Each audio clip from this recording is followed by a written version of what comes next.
Live? Okay. All right, welcome everybody. We're going to call to order the Narragansett Town Council joint work session with the school committee at 7 o'clock on Monday, May 9th, 2022. And this is our second budget work session for the fiscal year 2023 town budget as well as the school budget. So we did have our first work session a few months back, and since then we have had our general town work sessions, budget sessions, as well as the second public hearing on the budget, which was last Monday.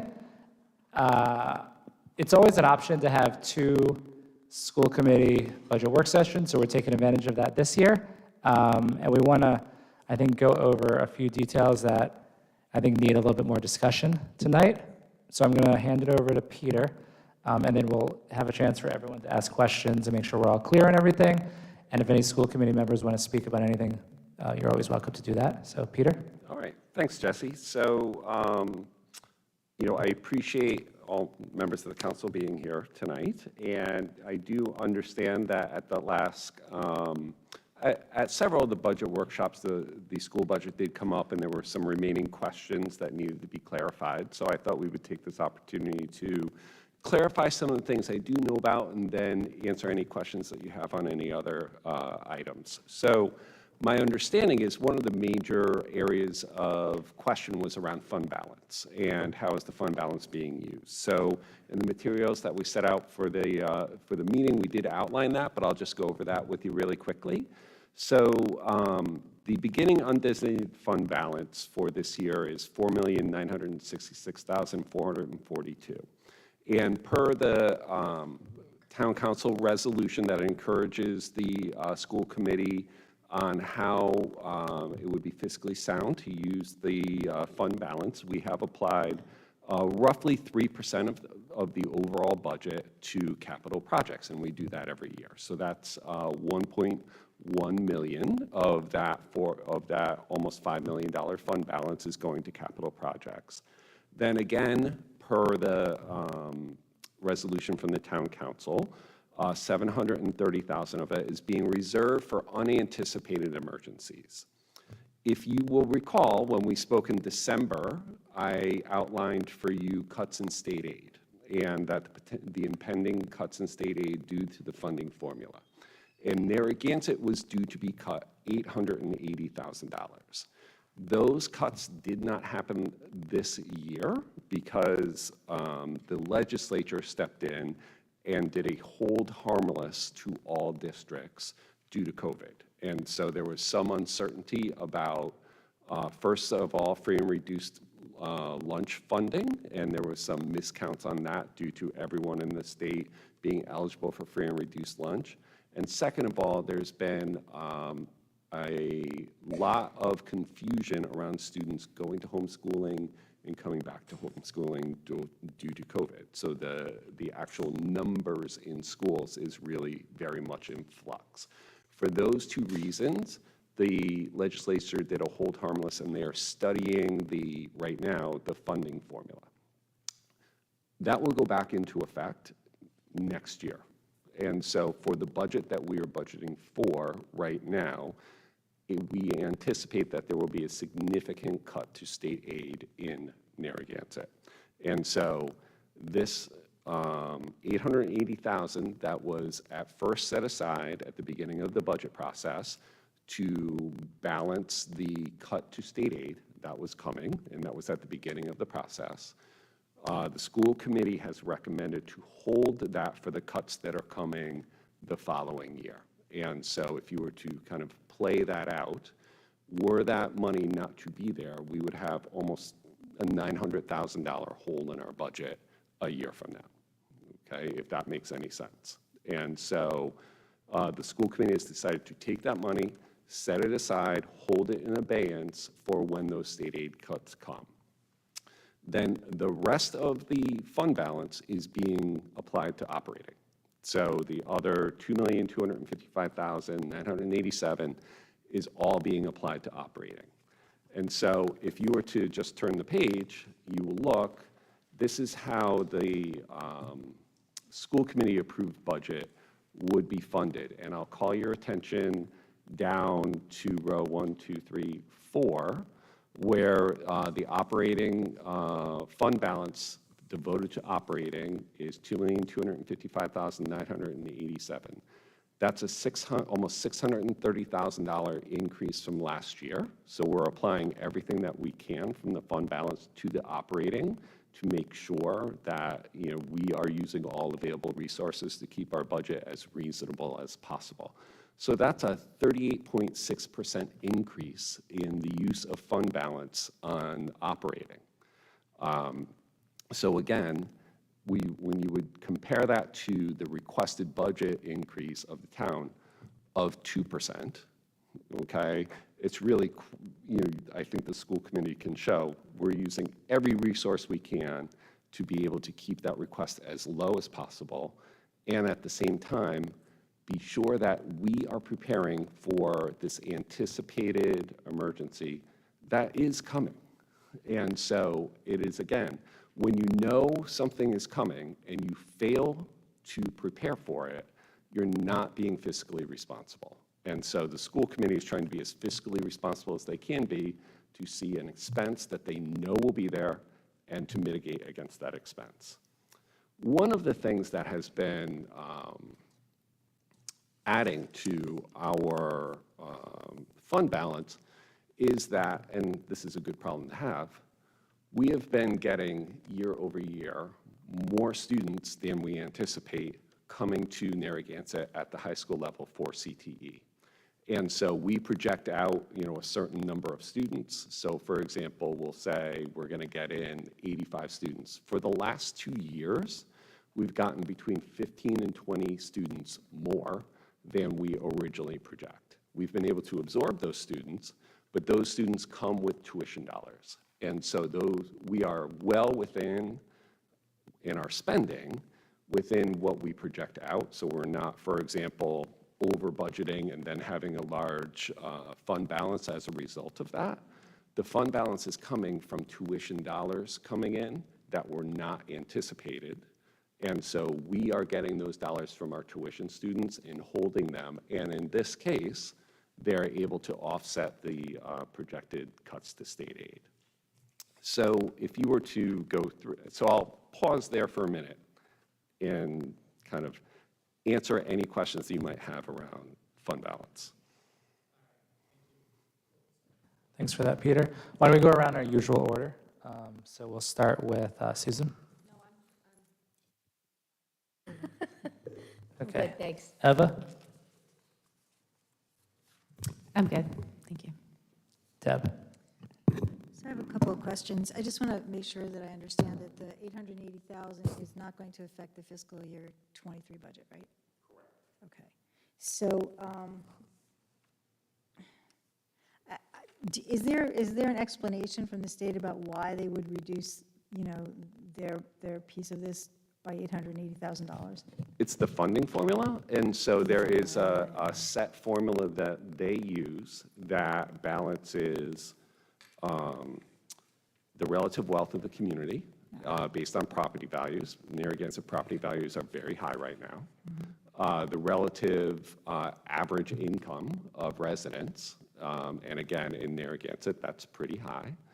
The number of free and reduced lunch students that you have, that's in flux right now, right? And the number of students that you have, okay? And so, and again, we've been making cuts where our elementary grades and our lower grades, there's not as many families that live in Narragansett. We just don't have as many kindergartners, first graders, second graders, and so we've been eliminating positions as those cohorts go through. And again, we cut a first and a second grade teacher this year already. And so we've been making those cuts as we go forward, but that all affects the funding formula. So it's wealth, numbers, and it's relative wealth of the community, numbers of students, and property values are really the things that affect that. Okay, so you talked about the funding, the fund balance being impacted by the number of students that are basically going to the programs in the high school, I assume, right? So What's your anticipation for next year, or going forward? Is that going to sort of stagnate at a certain level, or is it going to increase, or is it going to decrease? Like, do you have any ideas? I know you don't have a crystal ball, but. Right. So what I would say is, every town is doing their darn best to keep their kids in town, right? And so we do that as well. We do a pretty good job of keeping our kids here, right? And some surrounding towns have had more upheaval than Narragansett has, and so more students have come to us. I think as kind of districts stabilize and move forward, I think that their populations in their high schools will stabilize a little bit. I do think the new reality is that kids move around, and so the state and the CTE board are trying hard to fix the formula of how districts pay one another, but they have yet to do so. And so, we are waiting to see whether the anticipated fixes to those, to that formula of what one district pays another for a kid to go out of district, whether that will have a big effect on our tuition rate. I'm not sure yet, because they haven't even come out with a proposal yet. Okay. So this reserve is from the fund, the $880,000 is from the fund balance? Correct. It's just what's, what you're, part of what you're not using this year. Correct. But if you were to use some of it, I mean, this is, everything's sort of in limbo, right? You really have no idea what's going to happen next year, right? Right. And so you're hedging your bets, is the idea. We are. Right? Well, it is, what I would suggest, right, is it's when when a expense is coming up, right? And you know what that expense is going to be, Right. and you have the money saved to mitigate against that. Now, could that expense be a little less or a little bit more than you originally anticipated? It sure could be, right? I can't tell you it will be exactly $880,000, right? But that's what it's projected to be now. Now, what I would say is anything that we take out of that and apply to the budget this year, you're really then saying, okay, well then when the state cuts it, right, you're either betting, one, the state's not going to cut it, which I'm not sure that's a safe bet, right? Or two, you're going to have to pay it then. So you're then kind of using the money now to pay in this year's budget, and it will have to come out of a future budget. Right. And so I would then again say, certainly up to the elected officials to make that choice. I would recommend to you that, again, it's always hard to project what a future budget Absolutely. might need or not. And so having the resource to protect against that cut is what the school committee decided was the right play. Okay. So, I mean, I understand what you're really talking about is a more conservative approach to how you hedge your bets. That's really what you're doing, and I get that. The concern I have with that is it's sort of minimal, but it exists, and that is that when we do this, when we make these, sort of educated guesses about what's going to happen, it has an impact on the residents. It has an impact on their, what they're going to be taxed, and as I learn more and more about not just the school, the school district, but also the town, we do end up a lot of times with pretty significant surpluses, and so and that has happened with the school too, and you just explained why, because you weren't sure who was going to be coming to Narragansett and who's going to be paying tuition, and so that makes it all very different. I mean, I feel your pain. It's not easy. But it's also not easy to figure out how to deal with the opposite of what could happen. The good news. It's great news if those things don't happen, but then we have taxed our residents for something that didn't happen. So it troubles me. I just have to I have to kind of work my way through that. But I understand what you're saying. And I would kind of call your attention to the second to last page of the handout, and so Narragansett, as a proportion of the town budget devoted to education, So I just showed the regional ones where we're the bottom of the region. We are the bottom of the state. If we're not if we're not last, we're second to last. It's between us and Newport. So every single other town in the state, as a proportion of the town budget, devotes more to education than Narragansett.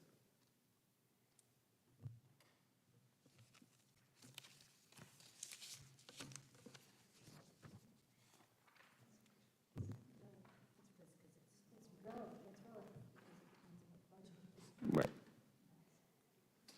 Which there's, if I may, there's some, oh, sure, sorry.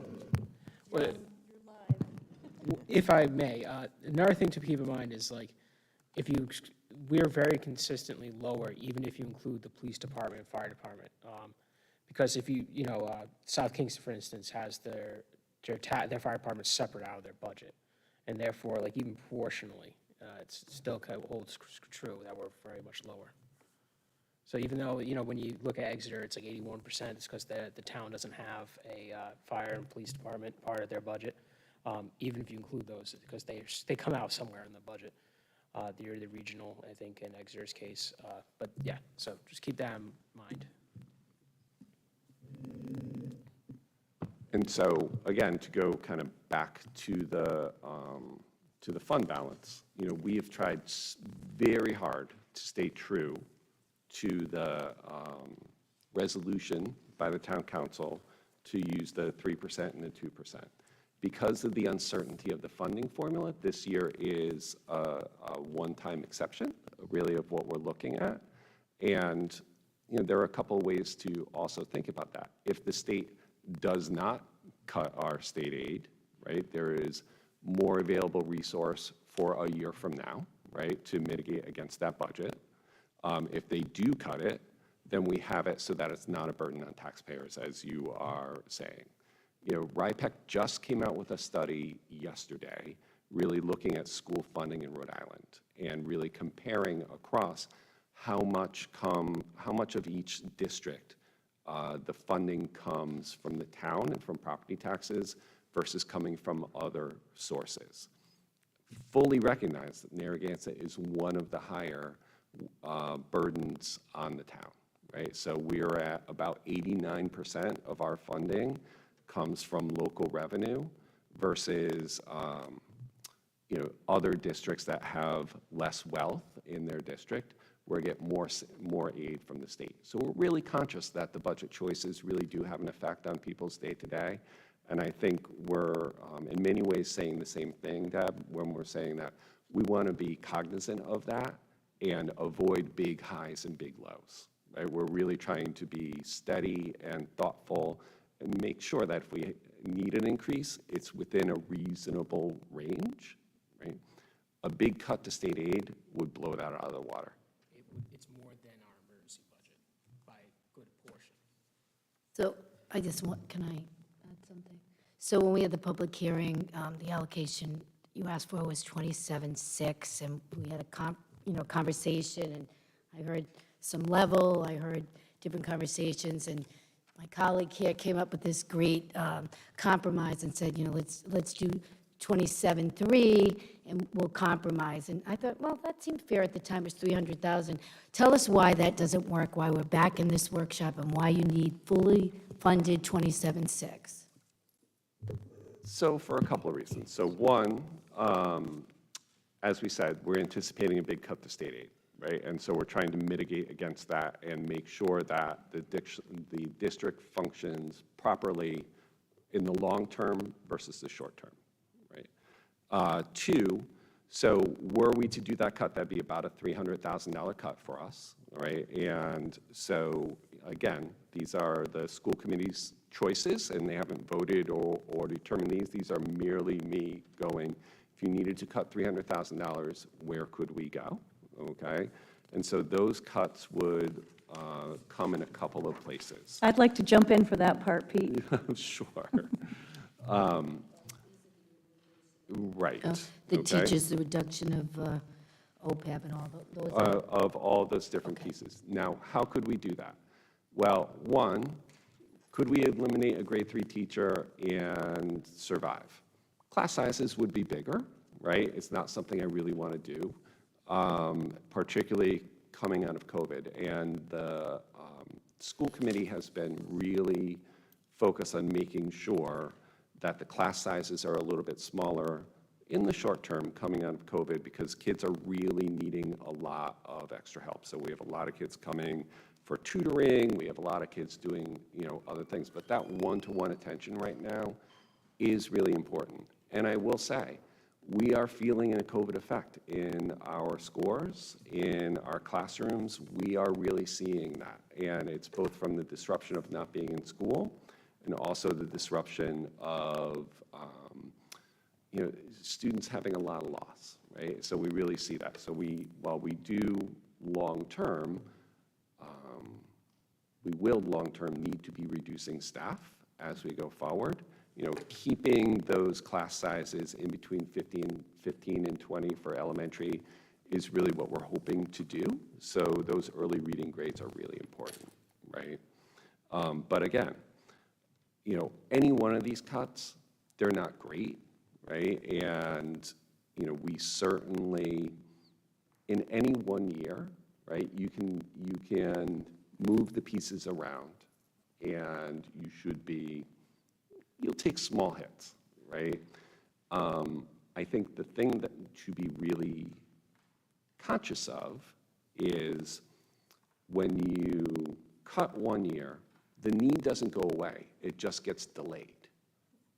And so when you're cutting one year, you're basically saying, okay, we're pushing this off. Okay, we're going to take care of this another year. Another area where I am aware that we've had some public comment, and I think this is a perfect example, is in preschool, right? So the school committee has made a deep investment in preschool. Why? Well, one, high-quality preschool, research study after research study shows that the long-term benefits of high-quality preschool, full-day high-quality preschool, is amazing. Well, we are seeing that, right? We're seeing a huge reduction in our identification for students for special education in early elementary school. What does that mean? That means that from a financial basis, that's a long-term savings for the district. Why? Because we've invested in early intervention. Kids then will not need those extra interventions and extra teachers and extra support their whole way through school. We were one of the top districts in the state, if not the top, in third grade reading last year. Why was that? You can really see the effects of that early preschool. And so I think that's a really important thing to remember. So again, I think you've done a fabulous job, and I still stand at fully funding at 27.6. I want to be on the record for that. I understand what you're doing with the surplus. You all are doing a fabulous job, and I support the schools 100%. Jesse, I'd like to jump in a Just go ahead. minute. Is that Yep. okay? Yep. So I have a couple comments first and then some questions for the council. So comments first. Thank you guys for coming together tonight. We really appreciate that. I think that's really important.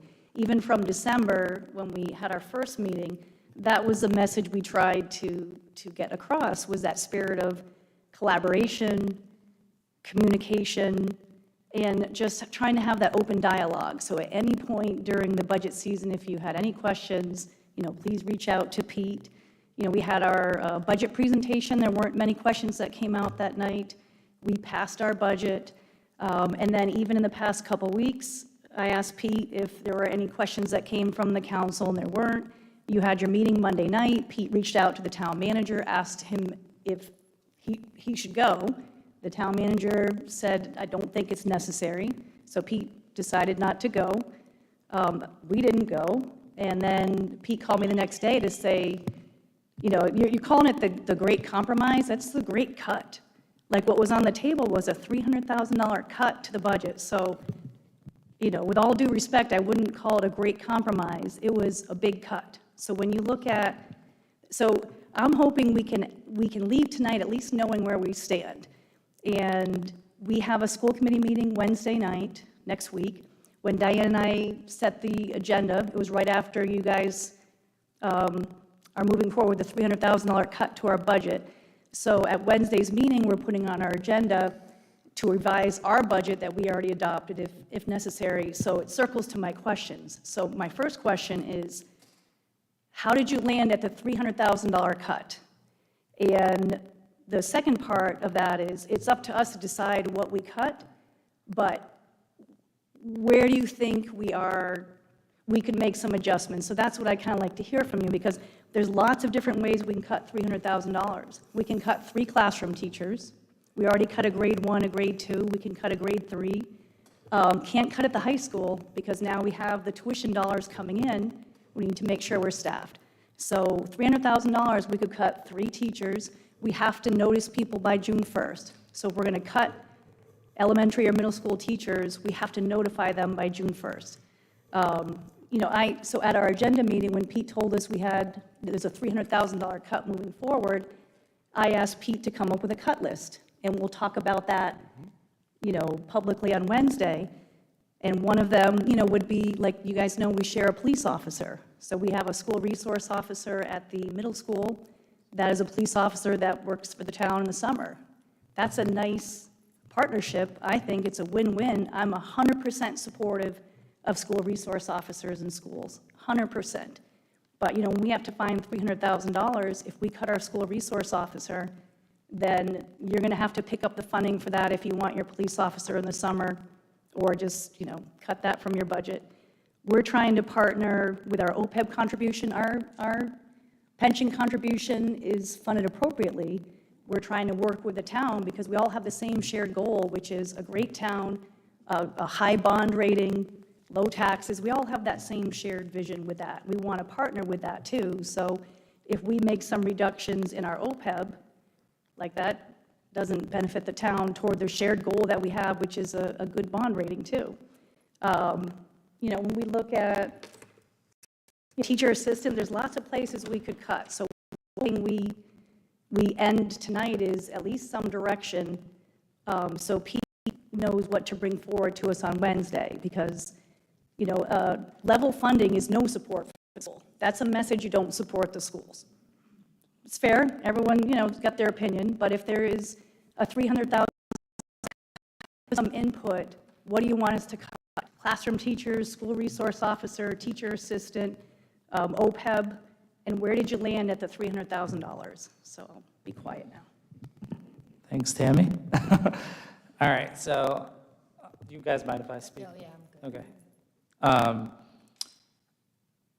So we'll definitely have a consensus tonight, one way or another, because we have the first reading of the budget at our next meeting on the 16th. So we need to give the finance director direction on what to put in there for the final numbers across the board, because we can't vote on that first reading unless we know the final budget. So we're not going to vote tonight, but we're going to give some direction on what we want to do with the school budget.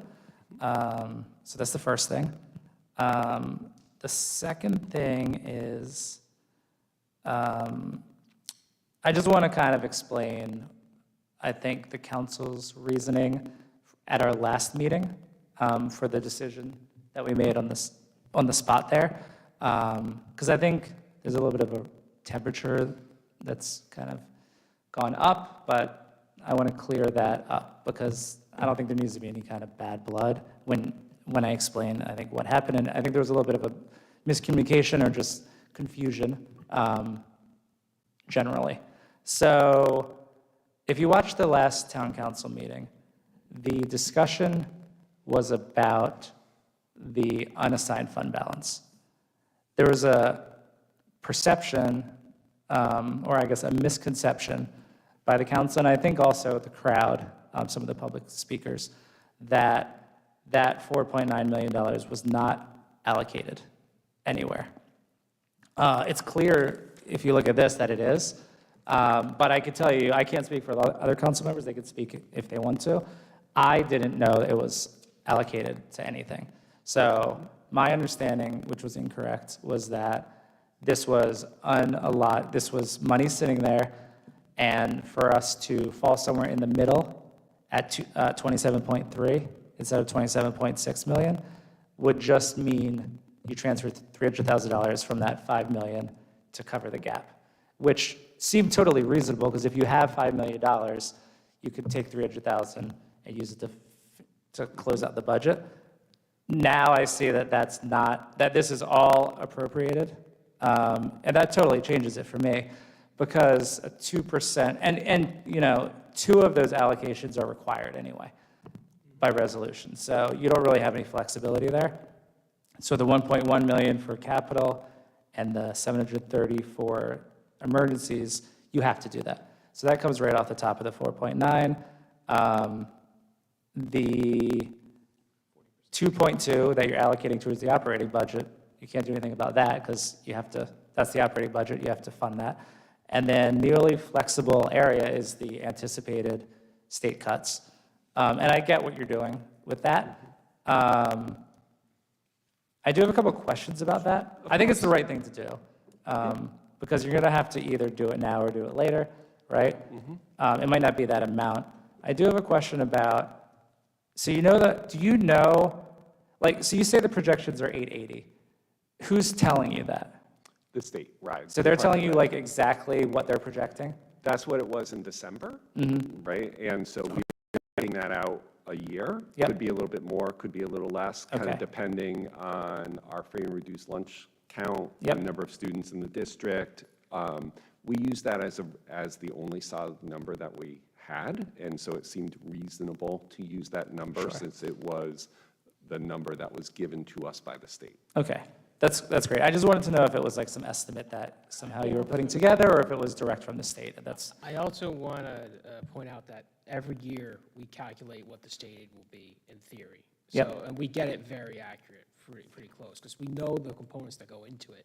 Those may fluctuate a bit, but we're very good at this. And also keep in mind, like, if the formula stays the same, which is probably very good chance that's going to happen, this is the future. This is the new normal. right, yep. So, Mhm. yeah. So along those lines, actually, that was going to be my next question. So if you put 880 aside, and you say we're going to use that next year to round out our state funding, what happens the next year? We're just So- going to increase our budget? Right. Right. I hope not, right? And Yeah. so what I would say is that, you know, because it's a reserve fund for anticipated cuts to state aid, right? The school committee will have the flexibility to say, listen, we'll cut 300 of that next year, right? I do anticipate as we continue to grow, you know, we will continue to have shifts in staffing because our population is going down, right? And so, you know, so long-term, Jesse, that's a great question. If we use the whole 880 next year, what happens the year after that? I think there are 2 things that will mitigate that. One, the school committee will have 2 choices, whether to apply the whole 880 next year or use it over 2 years to kind of ease that Yep. burden, right? And then 2, I do anticipate that some staffing shifts will allow our budget to stabilize as our population continues to go lower, quite honestly. Right. Right? Yep, okay. But there's also a chance that the funding formula will be modified, right? There is a chance that will be modified, and then, for example, if they modify it and we do not get cut, which I think is Or don't highly get cut as unlikely, much. right? Right. Then that is then money that's available to be applied to operating in And that- future years. Right. It'll soften that blow. Correct. So just kind of going back to, I guess, my train of thought. Yeah. It's a 2% increase, right? You're asking for a 2.15% increase.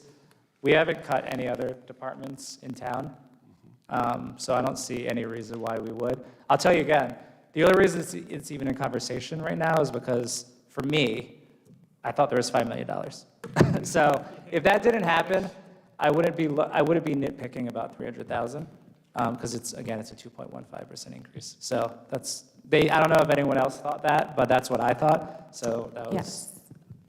So that was, I had a conversation with Jesse on the way home from work. And so that was my misunderstanding as well. I know when we met, you did a really remarkable job presenting the budget. Thank you for that, all the information. But it was that one piece where we really thought there was $5 million of an undesignated fund balance, which is why at the last council meeting, we were talking about utilizing some of that funding. And then my other question was the $880,000, where, you know, I understand that's the funding formula, and that could be plus or minus, probably won't really change that much. So the only thing that I had for tonight was I do like even numbers. So, so with that being said, I know that they're, you know, just keeping in line with making sure that we do fund the schools to the best of our ability, but just being able to like shave it down a slight bit and bringing it down to $27,600,000, which would shave it down $52,070. I think that's a reasonable request, just to kind of be doing our due diligence and trying to kind of at least carve a little bit off the, slice a little bit off the top. But- Yeah. So I'm just going to jump in, and I, you know, appreciate your support from the schools. I think that's great. Again, I'm just looking for some direction, because I want our conversations to be thoughtful and not arbitrary, like, let's take 600 and divide it by 2. Let's make a round number and only cut 52,000. 52,000 is a teacher assistant. It's almost our portion of a school resource officer. Like, what do you Right. want us to cut? So my thought was, because of that $880,000 is just taking it from there, not really cutting anyone, and it's just that fund balance. I get it, but it's the same Well, thing if you the, tell the police department, like, okay, your budget needs to come in at exactly this many, Yeah, with but that. They've got to cut $50,000 somewhere. It's a cut. Another thing to keep in mind is if you look on page 3 of your budget, of the pamphlet, right, you got the pie chart breakdown of our expenditures. 78% of it is tied up in either staff or staff benefits. Actually, a bit more, because we also have to purchase technical services. So it's going to cut. It's going to have to come from those chunks. That's kind of how the budget is set up for us. And what I would say, and I appreciate, you know, what you're saying, is, you know, we can certainly go back and, you know, I listed on here, reduce one out-of-district tuition. So one of our priorities is bringing students back into school, right? And so one of the expenses that you all may not realize that we have, right, is that we have two things. One, we have to pay when a student goes to a charter school. We don't have much of that, but we do have it.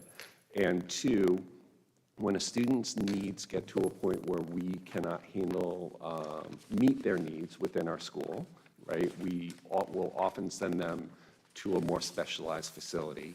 And those facilities range per year anywhere from around $50,000 to $100,000 per year. We don't have a lot of students that do that, but we have a number. And we've been working really hard to create programs to bring students back to district, right? And so, you know, that's certainly a possibility, right, as we go forward. And again, we're doing everything we can, A, to provide the best educational experience for our students, right? And in this case, you know, if we have a student and out-of-district placement, if we feel that we can meet their needs here, we bring them back to here. Both A, it's better for the student, and B, it's a way reduced cost. So we've been trying to do a lot of that as we go forward. So thank you for your willingness, but again, we're going to try to draw consensus tonight, and I would be in fully support of the 27,652, and I don't want to round it off. I think you've done an outstanding job, all of you, of explaining the 4.9, you know, the surplus and et cetera. You did a wonderful time. I watched the tape back, and I'm completely on board, and I appreciate you coming back tonight to clarify for any questions, so I'm staying where I am. Before we, we'll definitely get a consensus in a couple of minutes. I just want to make sure that there's no other comments from the school committee. Does anyone have anything else to say? Mr. Menzies?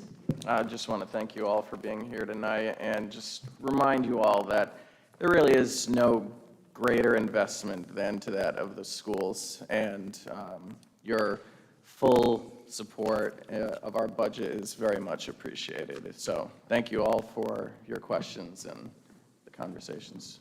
Yeah, thank you. Josh? Sure. So I'll speak as a committee member, taxpayer, school and district leader, and a parent of children in this district. There's no time more important than now, coming out of 2 years of disruption, to be sure that our programs are funded when we consider the social, emotional well-being of our children, the academic gaps that could have been developed, We have children in second grade that are for the first time experiencing what it means to socialize, develop those skill sets. You have juniors in high school that are really like ninth graders as far as their sort of maturity and development. Middle schoolers finishing middle school who really haven't experienced middle school.